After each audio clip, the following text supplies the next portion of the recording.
But what's in store for Bata going forward? That's the question we're going to pose to Mr. Gunjan Shah, the Managing Director and CEO at Bata India, joining us on the show. Thanks, Gunjan. Good to be speaking with you. Appreciate you joining us on the show. Could you first up elaborate on that strategic decision that you have taken to launch the exclusive brand outlets for your athleisure brand, Power? What's the growth trajectory here? Why are you going through this particular channel?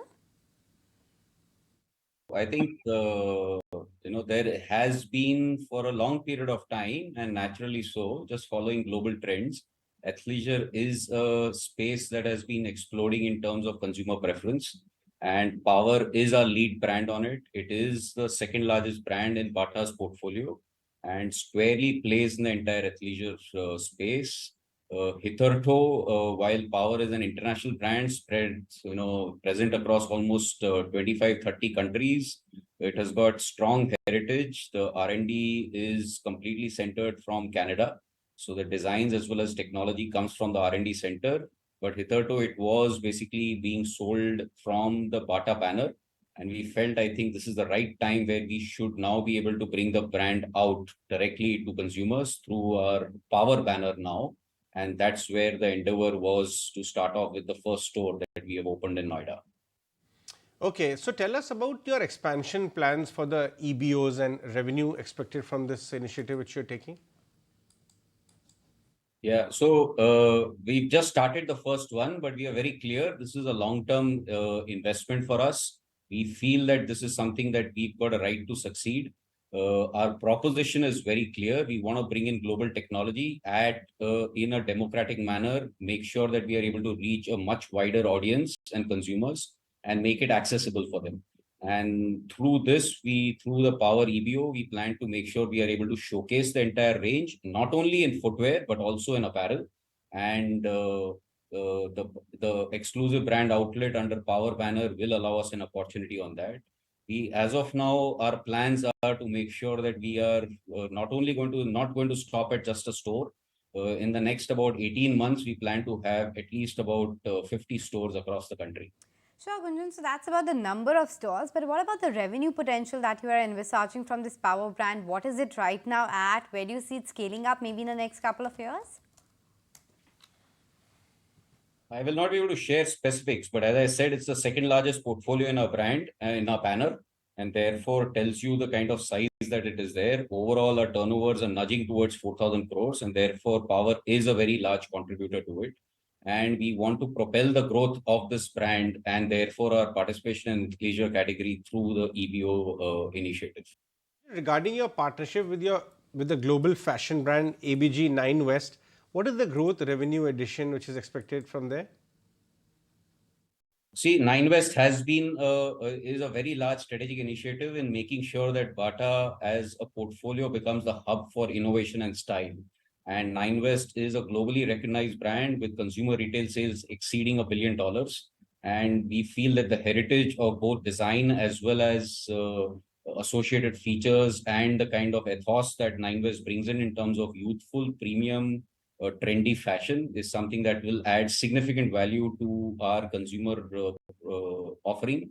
And that initiative is in addition to the one that we are doing through Power, which is to target basically the athleisure segment. Okay, so athleisure segment is a focus area, but what's your take regarding this entire premiumization wave? We are seeing this across product lines, across various segments. Is that true for you as well? And any pickup in the mass segment at all? I think the way the Indian economy is obviously growing, right? It has been growing for the last several decades, even faster, and we are expecting that to only propel going forward. Now, what that also means is basically the consumers are going up the ladder in terms of their disposable incomes. What's also happening along with this is that consumers, because of digitization, because of mobile access and therefore internet access and social media, is getting exposed to basically the best in the world.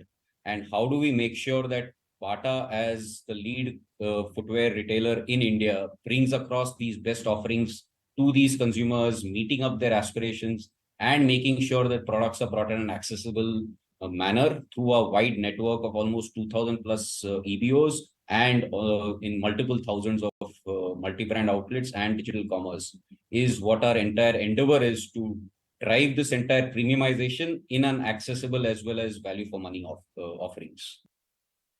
Premiumizing customer experience at all touch points. What are your thoughts there? What is Bata's strategy, both online as well as offline?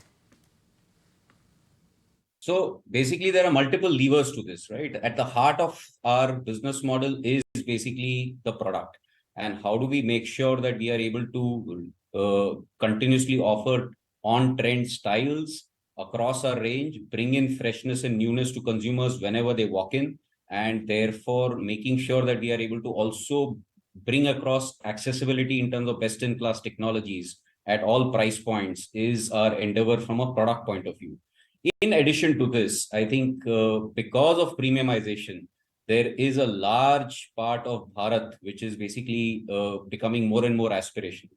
How do we make sure that our products are available in the right kind of a retail experience is going to be a large part of our expansion strategy. A big part of this entire thing has been the success that we have achieved through the franchise EBO channel. And we have already crossed a massive milestone of 500 EBO franchise stores. And we see that there is enough runway for the next about 3 to 5 years to even double this entire network. As India premiumizes, as Bharat premiumizes, and their aspirations, we are able to meet them successfully with our offerings. In conjunction to this will be two other areas. One is obviously digital commerce through marketplaces, through our own D2C website, as well as through our omni-channel initiative, which has met some significant success. It has been our fastest growing business revenue for the last several years. And we expect that to continue going forward, to make sure that even places where we are not able to reach with our EBOs as well as MBOs, we are able to access through the e-commerce business channel. And last but not the least is investment behind the brand and brand equity. Our endeavor and focus will be, even in this year and going forward, to invest behind Bata as a brand, as well as now there will be a large impetus towards Power as a brand, which will club along with the initiative that we have on the EBO that we have just launched. Okay, Gunjan, but you know what? We were just discussing with a couple of other managements as well, the kind of growth that we are seeing in the tier 2, tier 3 and tier 4 towns as well now. What's the demand trend you are seeing in the tier 2, 3, 4 cities now? I think it is in a long-term structural manner. I think medium term, we are very optimistic. We are looking forward to basically, this entire piece of basically consumers' aspirations meeting up, formalization of retail happening, and therefore benefits coming through to us both through the Bata banner as well as we expand through other brands of ours, and making sure that we are able to meet their customized offerings is going to be critical in terms of how we leverage this entire demand trend that we expect over the medium term. Okay, thank you very much, Gunjan. Great chatting, and thanks for sharing the entire strategy with us. If you like this video, then like, share and subscribe to ET Now.